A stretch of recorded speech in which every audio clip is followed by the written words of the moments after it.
What's up, Leo and Leo Rising, Sondra from For Your Chi, here to do your monthly tarot and oracle card reading. First 6 houses out of the 12 here for your June of 2023.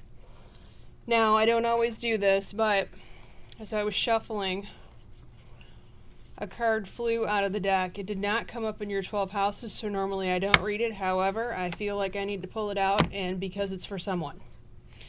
You pulled the Devil card. So for those of you that are struggling with addiction or have some sort of addiction, substance or otherwise, that is taking over your life, it is time to get a grasp and a handle on it and scale it back as much as possible.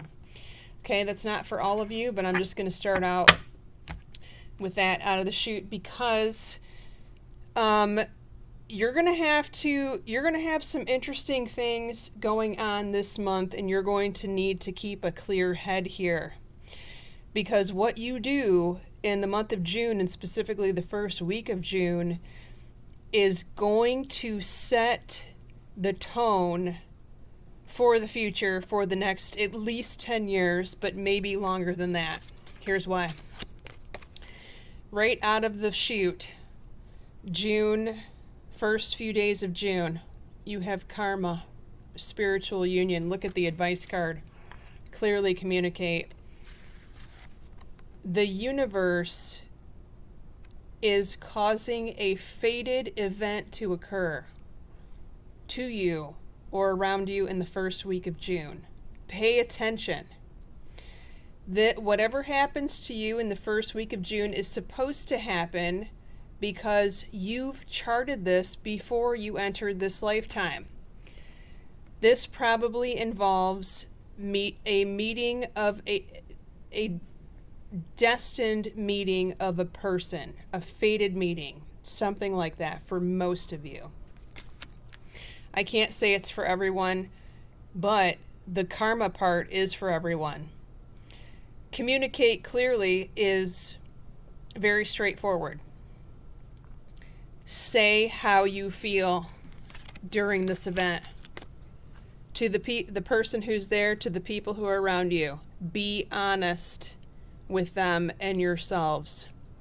This could be a fated conversation that needs to happen with someone where the universe puts a certain individual in front of you. A confrontation perhaps, because some things need to be said. The air needs to be cleared. Okay? Your second house. Possessions and finances, obstacles and challenges. So it's challenging than it has been, money and your stuff. However, the advice card here is meditation brings answers. There is going to be something that you can do to circumvent this or to make this money situation better. Okay? That could be making more money. That could be cutting back. That could be, I don't know, coupons, rebates, cash back. It could be all of the above. Okay. Going back to the information that the Leo always gets, especially what they're getting in the short videos, right? You may be needing to cut off a person. This money challenge may be because you have someone that's been suckling off the Leo teat too much. Third house. Brother, sister. Anyone you consider a brother, sister, it's time for them to speak up for themselves. They've been biting their tongue, or they want to bite their tongue. However, it is not time to do that. They will regret it, and possibly when someone does not speak their mind and the throat chakra comes up, they could experience physical symptoms related to the throat area.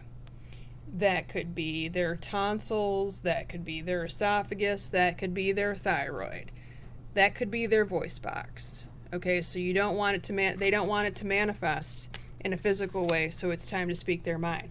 What's the advice card here? Within the next few months. Okay, so they speak up for themselves. The situation that they're going through most predominantly will be resolved, or it will be on the way to be healed. It's not overnight, but it will happen this year. Your fourth house of home where you currently live, this is an agreement, a contract. This could be renting space to someone, finding a roommate, being a landlord, being a tenant. This could be moving, maybe. What else? This could be some other agreement related to your home. You know, maybe you're agreeing to let someone come over and plant a garden on your space. This could also be your father or father energy who's making some sort of an agreement or signing a contract in his life. There's an opportunity that's attached to this, so yes, opportunity to make things better for you at home. If this is a move, this is an opportunity to live in a much better place and space, and an answer to your prayer. Definitely there's paperwork involved in this, or a gentleman's or gentlewoman's handshake. That's what I see.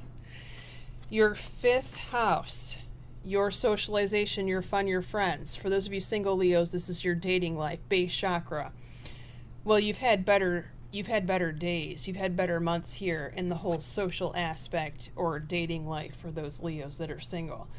What should you do to rectify this? Because this is like low energy, you feeling depressed, you feeling like you don't want to go out, you don't want to hang around a crowd, you're not in the mood. I don't blame you. Listen to your intuition. That's the advice. Your intuition's going to tell you where to go and where to be and where not to go and where not to be. That's the bottom line this month. It's time for you to listen and pay attention to it, Leo. Your sixth house revolves around work and health, movements, choices, and decisions. This is you trying to weigh out your options of where you want to go with work or where you want to go in your next phase of health. You have compromise here. Okay, if this is not talking about your work, it's talking about your health. For those of you that are having physical symptoms, make sure you're getting checked out by a doctor. Okay? If you know that you're having physical symptoms that are related to something that you're doing that you know that you shouldn't be, or you shouldn't do as much as you are, then that's a compromise in itself, right? Okay, let's go to your tarot cards. 1 second. Okay, sorry about that, Leo. Who's around you in your 7th house of primary relationships before we go to the extended reading? Well, you have the star, which is an Aquarius. That's interesting. The other thing interesting about an Aqua is that Aqua is 180 degrees away from Leo, so that's your exact opposite in the zodiac. Remember that. Your 4 of Cups here is the Cancer, the Scorpio, or the Pisces. Classic. And we have an Empress here. That's interesting, which is a Libra or Taurus because it's Venus-ruled signs. All right, so if you want to follow me in the extended, we're going to be looking at your house of primary relationships, including romance angel cards, your 8th house of intimacy, taxes, contracts, legal matters, the source of your significant other's income, if that applies to you, your 9th house of school and travel, your 10th house of career and your mother, your 11th house of your child or your best friend, for those of you that don't have children, and your 12th house, which is what's about to happen in September. Blessings, Leo. Take care.